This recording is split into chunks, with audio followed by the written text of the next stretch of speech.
Tenako, is this on? I don't know. Can you hear me? Yeah. Oh, good. Okay. Tenakotu, tenakotu. Tenakotu katoa. Ngamihi katoa ngarangatira o tenara. Ka Mansfield te Moanga. Ko Niagara te Awa. Ko Atlantic te Moana. Ka Marikina te Iwi. No. Ko Aotearoa I ar land te Iwi. Ko Jody aho, e kiana te whakatoke. He aha te mea, nui o te au. He tangata, he tangata, he tangata. Kia ora.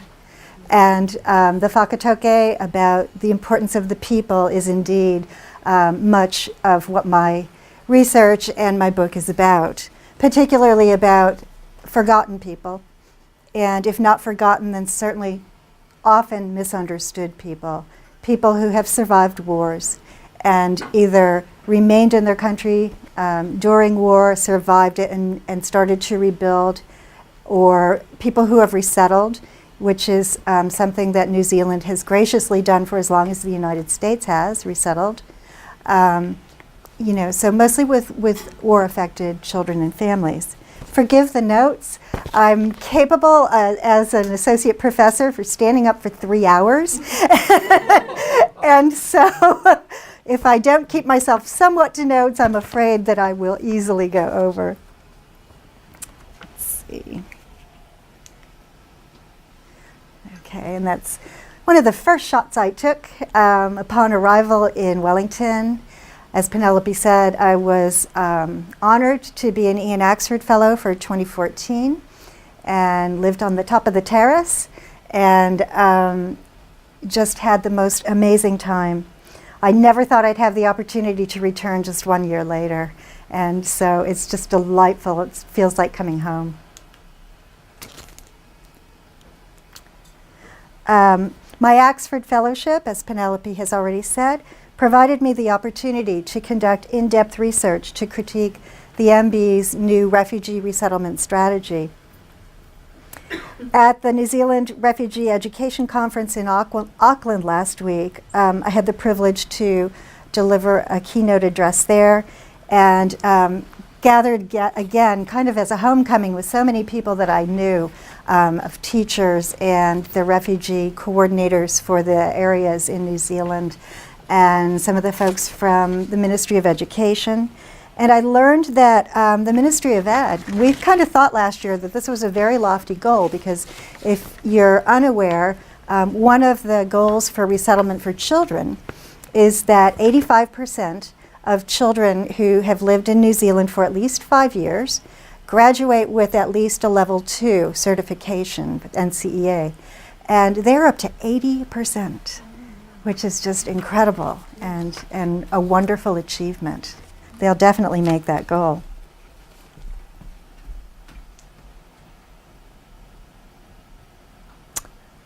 I think I need to go past that one. Okay. My beliefs about working in a different country or a different culture with a country with a very different history is to let the wisdom of the native people rise to the top. I don't believe in going in with a Western agenda and kind of dropping it down on the people and saying, well, this will work, in a kind of a Western superiority way, which I have unfortunately seen many researchers do. I was at a conference about 2 years ago in Kampala, and it was a social development international conference. And there was a woman who spoke about bringing her students to a very remote village in Kenya. She never contacted this village ahead of time. She never got permission. She simply assumed that they would be happy to see her and her students. I was sort of jaw dropped open. I thought to myself, would you do that if you were going into Berlin or London or, Auckland or Wellington? Of course you wouldn't. And so, it's critically important to respect the dignity and the wisdom of the people that we work with. I think I'm ahead of myself on these, so I'm just going to let it sit for a while. The same is true with our book.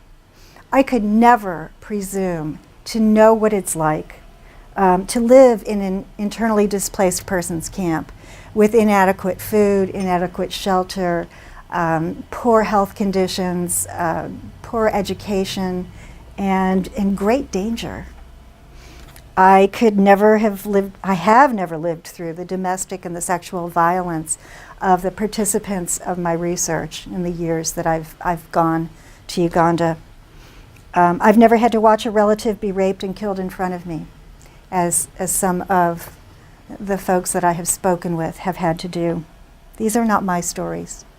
I have simply been privileged to know women who have not only survived these kinds of experiences, but who have entrusted me with their stories. I know why I'm back here, because it's on both pages, and I'm just going to the front ones. No, forgive me. So I just want to explain this. As a background, I've worked since 2002 with resettled refugees. And in doing so, I really wanted to get to know the whole story, and not just through reading, but experientially. I wanted to understand the whole journey. In 2010, I had my first opportunity. One of my deans retired and took an advisory role in a university in Ghana, at the University of Ghana. His wife discovered that about an hour down the road was the largest refugee camp in Ghana, Budaburam Refugee Camp, which was largely comprised of Liberians, and it had been there for over 20 years. So he and his wife helped me get permissions and connected me with some teachers there and some officials there and some UN people. So I was able to go and spend 2 weeks in the refugee camp and visit the schools and work with some of the teachers. One of the principals told me, well, we have trouble with attendance because there is so much hunger in the camp that often the children will skip a day or two scrounging for food because they have inadequate supplies. The UN had greatly dropped back their supplies for the camp, encouraging people to go back to Liberia, but some were too intimidated to go back. The UN has officially closed the camp, and most have returned, but there are still people that live there. This is one of the young men that I met there. His name is Tom, the Eagle artist, and he is one of 2 young artists that I met at a school in the camp. They've both returned to Liberia. I've helped them get through secondary school, and I was hoping to get them into an art college somewhere. So far, no leads, but you can see the brilliance of his artwork. This was in his room in the refugee camp, and he and his friend Philip are just amazing artists, and it's just very sad to see that kind of talent and, see that it isn't going anywhere at this point.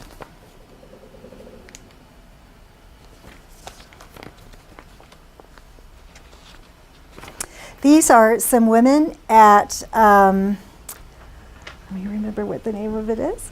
It will come to me right in just a second. Barlonya. Barlonya was the site of the greatest massacre of the LRA war. And what happened, there was a national holiday, people were celebrating at the camp, and in the evening the rebels circled the camp, forcing people into their huts, burning them alive. And anyone who managed to try to escape, if they caught them, they were macheted to death. A lot of the children who attend this school were survivors and witnessed these atrocities. And my colleague Julia and I have worked with girls in particular there over several years. And we never ask them to draw these images, but they do. And so you can see how ever present those terrible memories are to these children.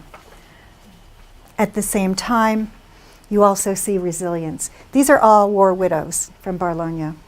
And they formed a group, and when we went there, they did several dances. One of the dances was about how they have recovered since the war, and they're moving on. They had another dance about raising their children and helping the children to succeed. And the Barlonya School was built right opposite the war memorial as a testament that this will not defeat us. Just amazing. This is one of the IDP huts, and this is the type of structure that most people lived in the internally displaced camps during the war. So you can see they'd be very easy to burn. People do still live in these sorts of structures too, so they're not just IDP. My research has been in northern Uganda, began in 2010. And in that time period, I've gotten to know some women and children very, very well. They watch out. I've taken an undergraduate student with me twice, and that's been quite fascinating because she's a Black American. And her comments about spending time in Africa are just fascinating. She loves it there. And she said, you know, people don't stare at me. It's amazing. And so that insight was so unique and nice. And so she now knows youth her age, and they correspond, and she'll be going back, I have no doubt. So they have helped me. These are, this is my co-editor, and these are 3 of the women writers. And so we got them to attend that conference that I mentioned to you. There were certainly also some really great talks. And they gave the talk about cold water rather than myself and Julia. So it was a wonderful opportunity for them to have international exposure. So we've really kind of reciprocated in helping one another. Those who work in fields that are so-called vulnerable populations struggle with classic research paradigms that call for separation between the researcher and the participants. Working with vulnerable populations, though, requires a lot of trust. You can't create trust through separation.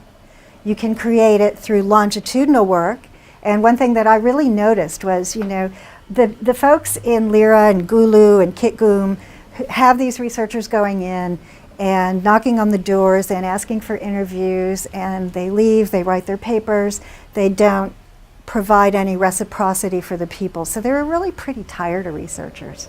And the most notable thing for me was, you know, I said, well, you know, I want to come back. I want to do some work with you. I want to see what we can do together.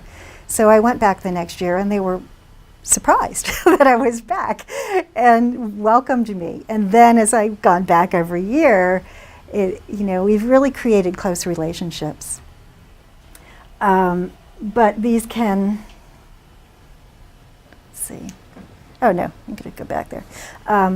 These can be problematic in research. And so one of the things that I have tried to do is make the women, or not make, ask the women to join in the research. And so in doing that, they have done work into the history, and a lot of it they just know, it's cumulative knowledge. So they have written chapters about the history of the community prior to the war, during the war, and rebuilding after the war, rather than Julia and I. We've been the editors primarily. This is Julia and myself working with a group of girls at St. Catherine, and they were teaching us a dance. So we would provide art materials, and then we would ask them if there was something that they would teach us in return. And you can, I don't know how well you can see the faces, but there are a lot of smiles on those girls. As I mentioned, the women were the writers. This was our book signing this past August. And so we just had a great pile of books and just ran them around the room. They are very much the authors. And as Penelope said, the books are for sale. They are $20 New Zealand. I know a lot of people don't carry cash these days. But if you're interested and don't have cash, I'm going to leave some here. So if you had the opportunity to come drop by on Friday or Monday, I'll come back late Monday afternoon if anyone has come to get a book. You can also purchase them this evening if you're interested in them. All of the proceeds go to the women writers and to girls' scholarships. Julie and I are not taking any money. So I've got it in a separate account, and when it accumulates up to about $500, I send it off. And the women have formed a kind of a co-op effort where they decide as a group which project will get the money as it goes on.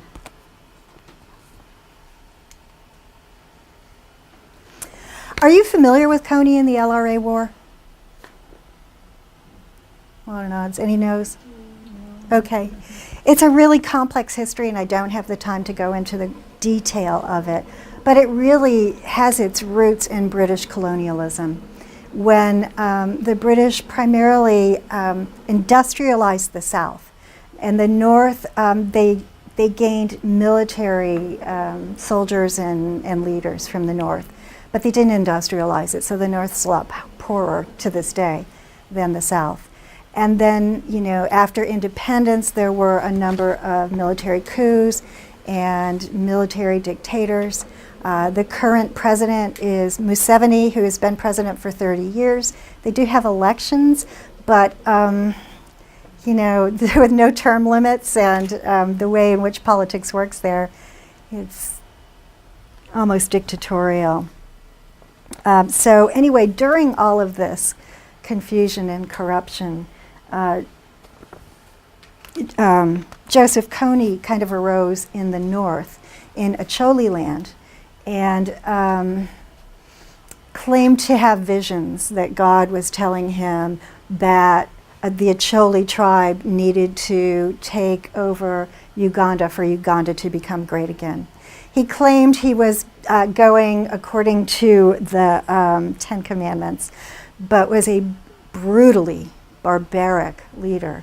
He created the largest child soldier army known to history, with an estimate of between 25 and 65,000 children who were abducted and taken into the bush either as child soldiers or as sex slaves.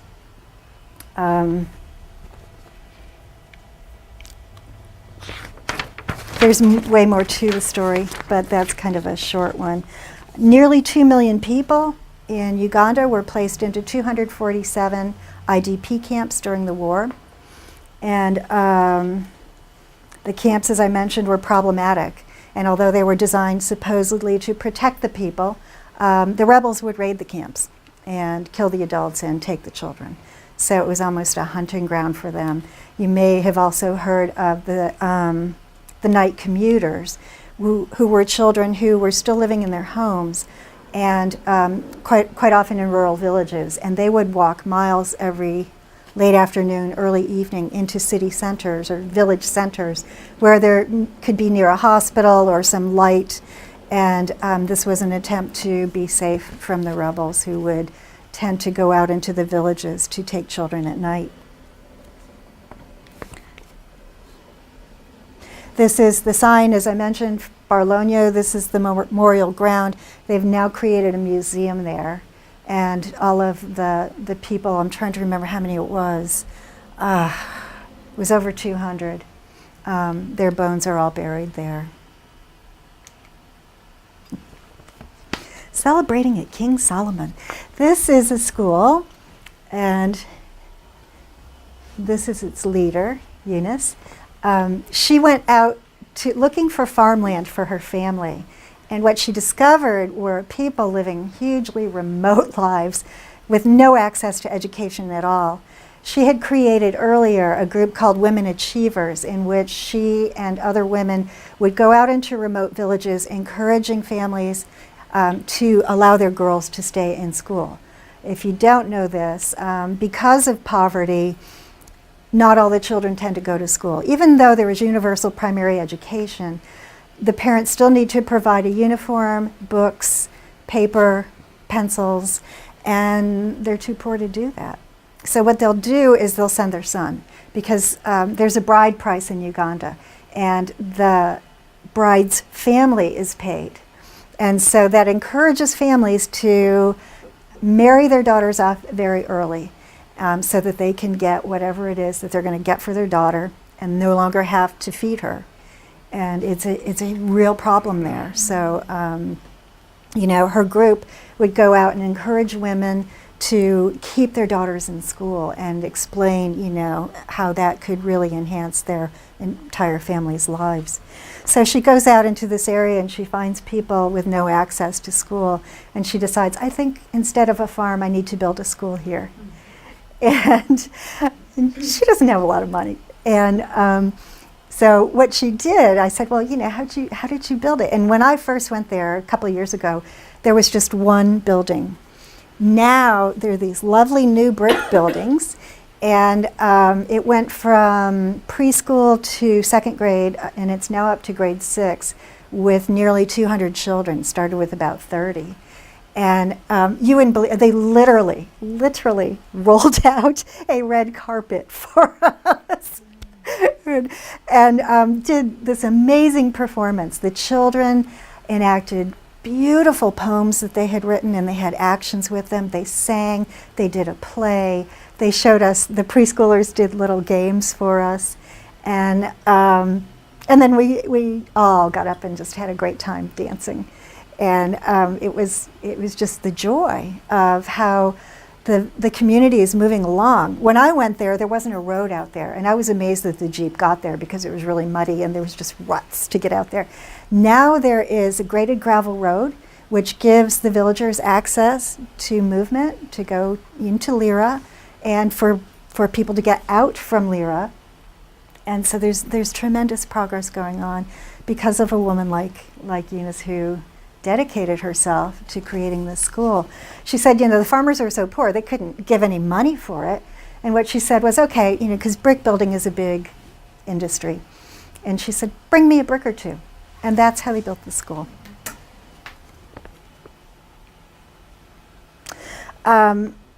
So just to kind of go along with this, we're all familiar with post-traumatic stress disorder. And we tend to associate people who have been through a great deal of trauma with PTSD. There's another sort of psychological phenomena too, though, called post-traumatic growth. And Tedeschi is a researcher who has looked into this a great deal. And it's the reverse. Having gone through traumatic experiences, some people experience amazing individual growth. And so there is research into, what are some of the factors and why and what causes growth versus stress. But what we did was we did not go from a deficit model in our book. And even though we describe some pretty terrible things, or actually the women describe what they went through, they also concentrate on peaceful growth and rebuilding and resilience, which is, very, very hopeful.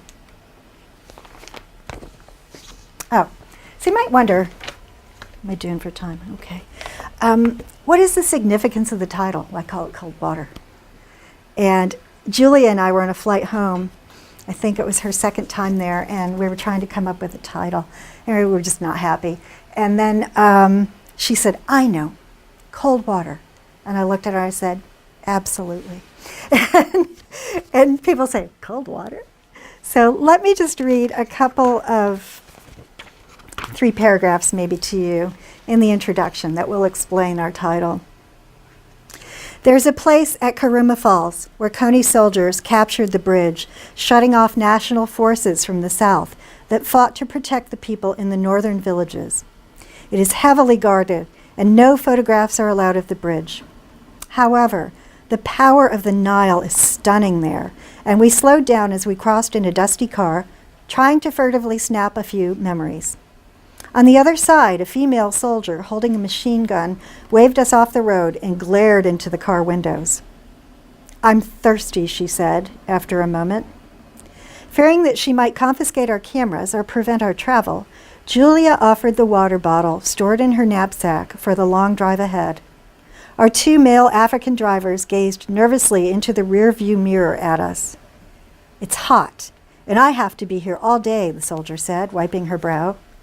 The wild current of the water below and behind us resonated with our own wild thoughts about our near future. She sipped the cold water slowly, her eyes fixed on us. Finally, she stepped back and waved us on. In Uganda, where water supplies are scarce or contaminated, women and girls are the ones who must look for alternative sources of water for domestic use. In many countries of the world, they walk for miles, returning to their homes with containers of the life-saving liquid on their heads to use for cooking, washing dishes, clothes and bodies, and boiling the rest for drinking.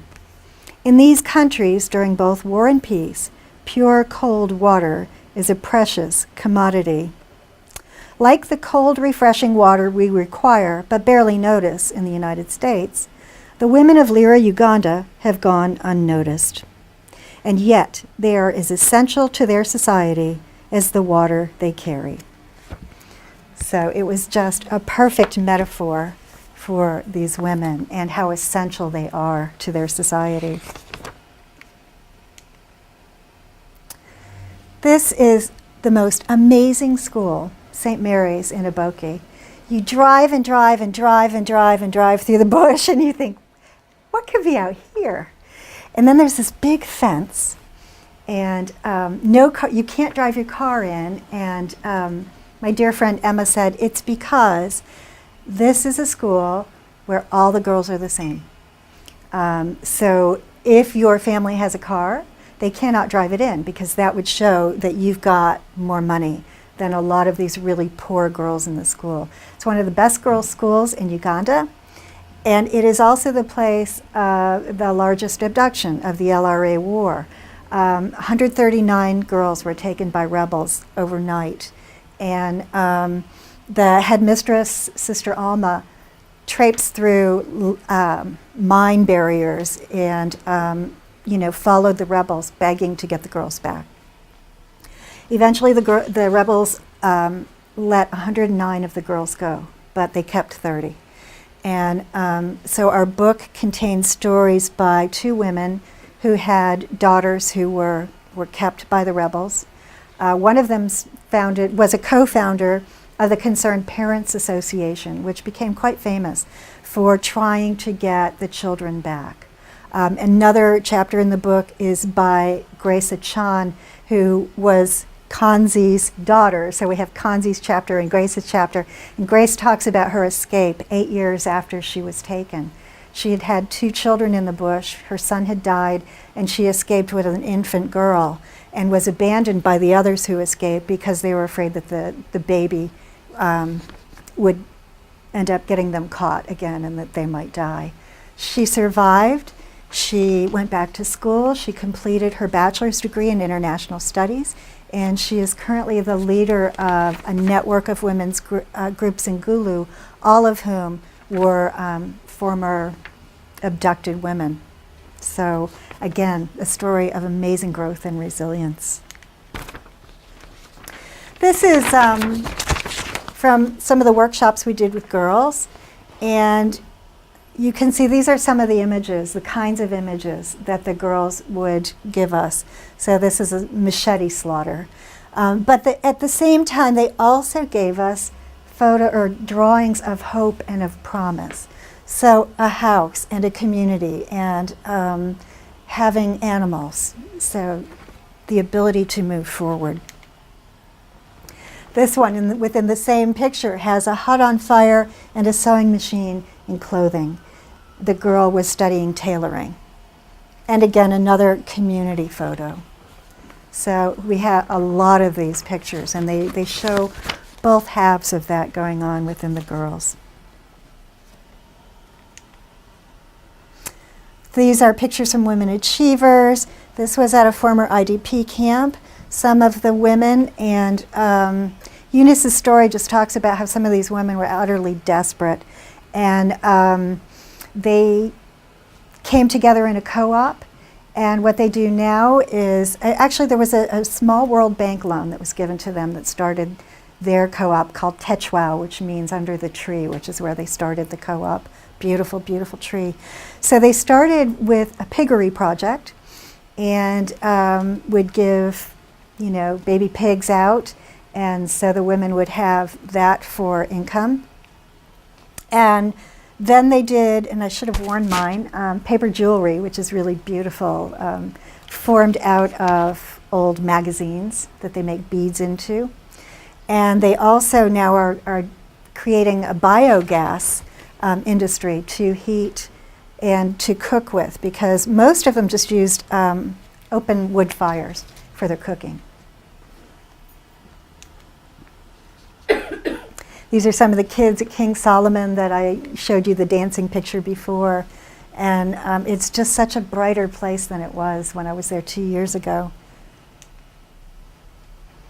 Emma, one of my dear friends, who I'm planning to bring over to the States in February to do some talks, was started a voluntary radio program. During the war, she was one of the people that was calling back the child soldiers, because the LRA would tell them that if they went back to the villages, they would be imprisoned or killed by the villagers. And so there were radio programs that were being broadcast to try to help the children understand that that would not happen, and to try to get them to come home. Emma's gone on to, now she does at least 2 voluntary radio programs. It used to be called the Gender Program, which was primarily for women. But now it really has listeners from men and women, and they discuss important domestic issues, domestic violence, alcohol, HIV/AIDS, and things like that. And she has just helped an amazing amount of people. These are some elders that are part of PsychoAid International, which I wish she had asked me for a better because it sounds pretty strange to us. But it's the only local mental health resource in Lira, and she's done a tremendous job. She's got her master's in counseling. That's the radio station, and this is her with one of her guests on the station.